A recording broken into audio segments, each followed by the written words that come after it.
아멘. 하나님 말씀 빌립보서 2장 5절에서 8절 말씀입니다. 빌립보서 2장 5절에서 8절입니다.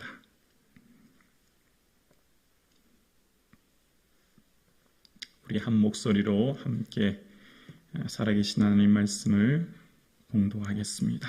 함께요. 너희 안에 이 마음을 품으라. 곧 그리스도 예수의 마음이니 그는 근본 하나님의 본체시나 하나님과 동등됨을 취할 것으로 여기지 아니하시고 오히려 자기를 비워 종의 형체를 가지사 사람들과 같이 되셨고 사람의 모양으로 나타나사 자기를 낮추시고 죽기까지 복종하셨으니 곧 십자가에 죽으심이라. 아멘. 할렐루야. 아멘. 오늘 우리를 예배의 자리로 불러주신 살아계신 하나님께 감사와 영광을 올려드립니다. 사랑하는 성도님, 오늘 이 하루도 예수님 많이 생각할 수 있기를 주의 이름으로 축복합니다. 예수님 기뻐하는 삶 되어질 수 있기를 주의 이름으로 축원합니다. 우리가 예수님과 함께 동행하면 예수님과 동행하는 그 사람을 통해서 하나님께서는 화평의 공동체를 만드십니다. 예수님 기뻐하는 예수님 그 마음을 품고 예수님과 함께 삶을 걸어가는 그 사람을 통하여서 그 공동체가 일치되고 조화가 일어나고 평화가 일어나고 그 공동체를 통하여서 하나님의 온전한 다스림의 공동체로 변화되어지는 것입니다. 오늘 우리 성북중앙교회가 또 오늘 이 예배 드리시는 저와 여러분이 그런 삶 되어질 수 있기를 주의 이름으로 축원합니다. 우리는 흔히 세상을 살아갈 때 나는 저 사람이라고 마음이 안 맞아. 저 사람이랑 도저히 같이 못하겠어. 도저히 마음이 안 맞아. 이런 얘기 많이 합니다. 정말 마음 안 맞은 사람하고 일하는 건 정말 어려운 일이죠. 결혼도 어떤 사람하고 합니까? 마음이 맞아야 결혼하죠. 오래 같이 있고 싶고 함께 하고 싶은 사람, 그런 사람과 사귀고 결혼하지 않습니까? 우리가 힘들게 하는 사람은 마음이 안 맞은 사람하고는 정말 함께 있기가 고통스럽습니다. 그런데 우리가 마음이라고 하는 것을 예를 들어서 설명하면 어떤 사람의 마음은 네모고 어떤 사람의 마음은 동그라미고 어떤 사람의 마음은 삼각형이라고 해볼까요? 서로 마음의 모양이 다르니 맞추려고 하니까 맞지 않죠. 왜냐하면 이미 내 안에도 나도 마음의 틀을 갖고 있기 때문입니다. 예를 들어 내가 가지고 있는 마음의 틀이 별표인데 별표 말입니다. 별표식의 마음의 모양인데 어떻게 삼각형이랑 맞고 동그라미랑 맞겠습니까? 도저히 맞추려고 해도 맞춰지지가 않지요. 그런데 우리가 예수님과 동행하고 예수님의 마음을 품고 예수님께 깊이 살아가면 예수님 마음을 품게 되어집니다. 예수님 마음은 뭘까요? 동그라미, 세모, 별표 그런 게 아니에요. 예수님 마음은 없습니다. 무입니다. 무. 비워져 있습니다. 비워져 있으니 당연히 예수님 마음에는 틀이 없으니 어떤 것과도 다 맞는 거죠. 동그라미도 맞고 별표도 맞고 세모도 맞는 거예요. 왜냐하면 예수님 마음에는 비워져 있거든요. 비워져 있다는 말은 다른 말로 다 품을 수 있다는 말이에요. 다 함께 맞출 수 있다는 말이에요. 이제 오늘 그 얘기인 것입니다. 오늘 이 본문이 나온 배경은 이렇습니다. 요디아와 순두계라고 하는 우리로 말하면 권사회 회장과 여전도회 회장이 갈등이 생겨서 다툼이 생긴 겁니다. 그 소식이 멀리 있는 로마에 있는 사도 바울에게까지 들려지게 되었고 사도 바울은 그 일어난 일의 전후좌우 원인이 무엇인지 옳고 그름이 무엇인지에 대해서 판단하거나 말하려고 하지 않습니다. 이것은 단순한 진리에 대한 것이 아니라 공동체에 생긴 갈등이기 때문에 거기에 대해 원인 분석이나 옳고 그름을 얘기하기보다는 같은 마음을 품으라 그 말을 합니다. 같은 마음. 내 마음과 네 마음이 같으면 그 갈등이 해결된다는 거예요. 그런데 내 마음이 별표고 저 사람 마음이 동그라미인데 어떻게 맞겠습니까? 아무리 맞추려고 해도 네가 나한테 맞춰라 그러고 저 사람은 왜 내가 맞추냐 네가 나한테 맞춰야지 그러니까 당연히 갈등이 해결되지 않는 거죠. 서로 자기 마음을 맞추려고 하니까 어떻게 이게 갈등이 해결되겠습니까? 그러니까 지금 요디아와 순두계의 이 갈등이 이 빌립보 교회 갈등이 교회를 전체를 어렵게 하는데 사도 바울이 말하는 것은 같은 마음이라고 합니다. 유오디아와 순두계가 같은 마음을 품으면 해결된다는 거예요. 무슨 마음이에요? 누구 편 들어주는 거예요? 유오디아 편 들어줘요? 순두계 편 들어줘요? 아무 편 들어주는 게 아니라 같은 마음, 여기서 같은 마음은 예수님 마음 품으라는 거예요. 예수님 마음. 그래서 오늘 예수님 마음, 너희 안에 이 마음 품으라는 거예요. 예수님 마음이 무엇인지 말해주고 있죠. 예수님 마음은 자기를 비워서 종의 형체를 가져 사람과 같이 되신 마음이에요.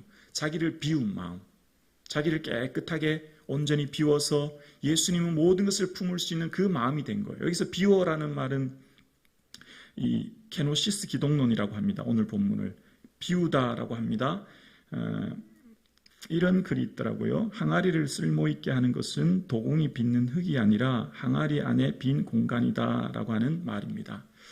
우리는 어쩌면 하나님께 쓰임받기 위해 뭔가를 자꾸 채우려고 하죠. 오늘은 우리 뭔가 가지려고 하고 채우려고 하는데 우리가 말씀을 깊이 묵상하고 하나님께 나아갈수록 깨닫는 것이 하나가 있어요. 자꾸 비우라는 거예요. 비우라는 거. 모세도 채웠던 삶에서 광야의 시간을 통해 비우게 되었죠. 다윗도 그의 삶에 비우는 시간을 광야에서 가지게 되지 않습니까? 그러니까 지금 유오디아와 순두계의 이런 어려움과 갈등은 비울 때 비로소 되는 것입니다. 온전히 예수님의 마음을 품을 때, 예수님의 마음으로 내가 비워질 때 서로의 마음이 딱 맞게 일치하게 되는 것이죠. 그러니까 우리가 살아가면서 마음을 고통스럽게 하고 힘들게 하는 게 참 많아요. 저 사람은 왜 저럴까? 저 사람은 왜 저렇게 행동하지? 왜 저렇게 말하지? 도저히 이해할 수가 없네. 저 사람 때문에 같이 살 수가 없어. 신앙생활 할 수가 없어. 직장생활을 할 수가 없어.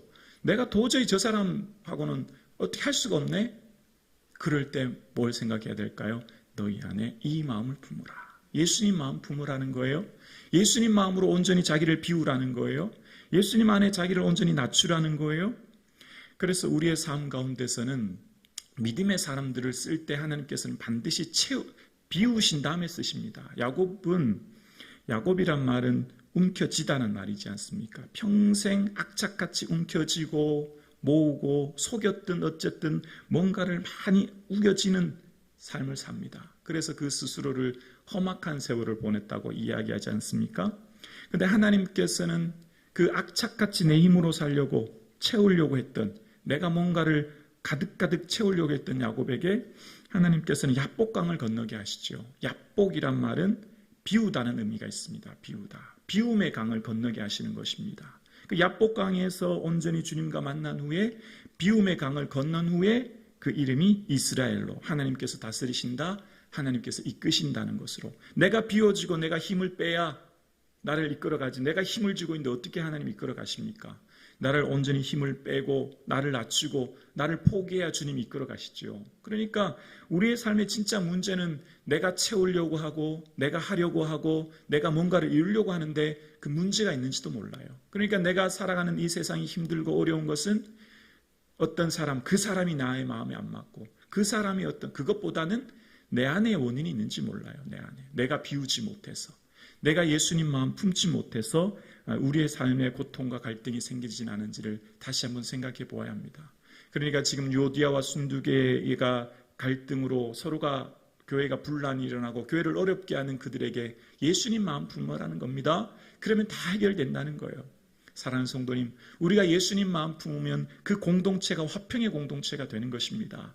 그 사람 통하여 그가 있는 공동체가 어떤 갈등과 어려움이 있든 그 사람이 가는 곳에 일치를 이루는 거예요.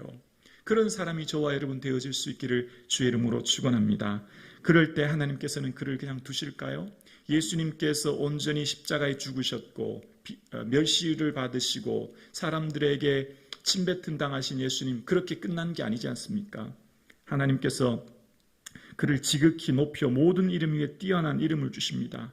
하나님께서는 그를 높여 모든 사람이 그 이름 앞에, 예수 이름 앞에 무릎 꿇게 하십니다. 하나님이 예수님을 높이시는 거죠. 예수님은 자기 자신을 완전히 비우셨더니, 예수님이 자기 자신을 완전히 낮추셨더니 누가 높이십니까?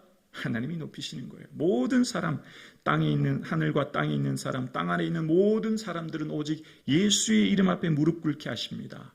모든 사람들이 예수님을 저주하고 침뱉고 예수님을 멸시했지만 결국 하나님이 예수님을 높이시는 거죠. 자기를 비우는 사람은 어떻게 될까요? 하나님이 높이십니다. 아멘이십니까? 아멘입니다. 자기를 비우는 그 사람을 하나님 쓰십니다. 하나님 역사하시는 것입니다. 무릇 자기를 높이는 자는 낮아지고 자기를 낮추는 자는 높아지리라. 예수님 말씀이에요. 예수님께서 말씀하시는 것입니다. 예수님께서는 이 세상을 살아갈 때 너희가 너희 삶을 낮추어라. 너희가 너 스스로 너를 높이려고 하지 마. 너가 낮추면 그 당시는 좀 힘들겠지만 내가 널 높여줄게. 내가 너와 함께 할게. 말씀하시는 것입니다. 사랑하는 성도님, 오늘 이 하루도 예수님 마음 품으시고 예수님처럼 내가 낮아지고 나를 비움을 통하여 내가 머무르는 그곳에 일치와 화평과 하나됨의 역사가 나타날 수 있기를 주의 이름으로 축원합니다. 기도드리겠습니다.